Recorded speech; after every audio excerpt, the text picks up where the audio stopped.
저는 금주의 낭독을 맡게 된 조문희 집사입니다. 오늘은 7월 8일 월요일입니다. 오늘 우리에게 주신 하나님의 말씀은 마가복음 4장 26절에서 32절 말씀입니다. 또 이르시되 하나님의 나라는 사람이 씨를 땅에 뿌린과 같으니 그가 밤낮 자고 깨고 하는 중에 씨가 나서 자라되 어떻게 그리 되는지를 알지 못하느니라.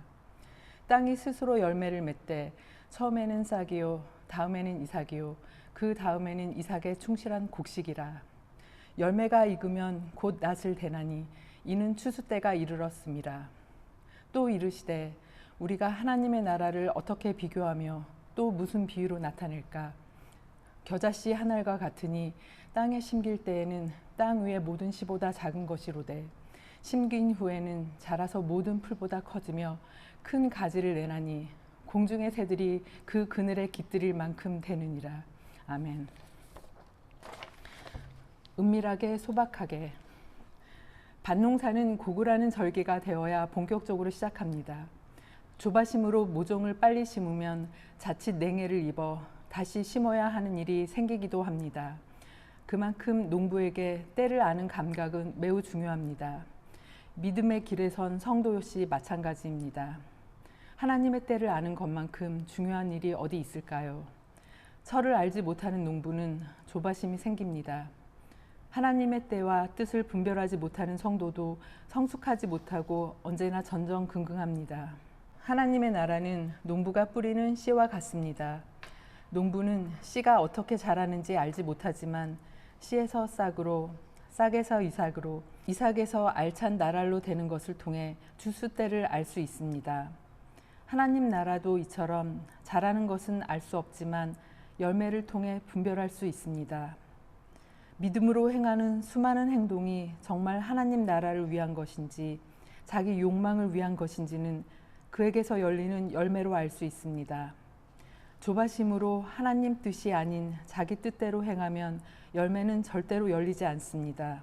반면 하나님의 뜻과 나라를 위해 믿음의 씨앗을 뿌리면 때가 이르러 반드시 열매를 거둘 수 있습니다. 또한 하나님의 나라는 비록 시작은 작고 소박해도 나중은 놀랍게 달라집니다. 들깨 씨앗은 정말 작습니다. 그래서 손으로 씨앗을 심다 보면 의도치 않게 주변에 떨어지는 것도 있습니다. 싹이 날 즈음 밭 귀퉁이 여기저기에서 빼꼼히 내민 들깨를 보게 됩니다. 그리고 그것은 나중에 꽤 자라서 수확량의 한 몫을 하거나 심지어 다음 해에 다시 자라기까지 합니다. 한 알의 씨앗이 1000개, 10,000개로 늘어나는 기적이 밭에서 일산다반사로 일어납니다. 예수님이 말씀하셨습니다. 하나님의 나라를 어떻게 비교하며 또 무슨 비유로 나타낼까? 겨자씨 한 알 같으니. 겨자씨 한 알은 거의 보이지 않습니다. 사람들이 관심도 갖지 않고 중요하게 여기지도 않는, 즉 소홀히 여기는 것입니다.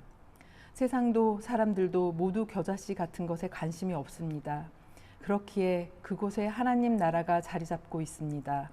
그렇다면 우리의 손과 발은 어디로 향해야 할까요? 소외되고 고독한 이들이 우리 주변에 아직 많습니다. 내 믿음의 조바심과 넉넉함은 각각 어디서 비롯합니까?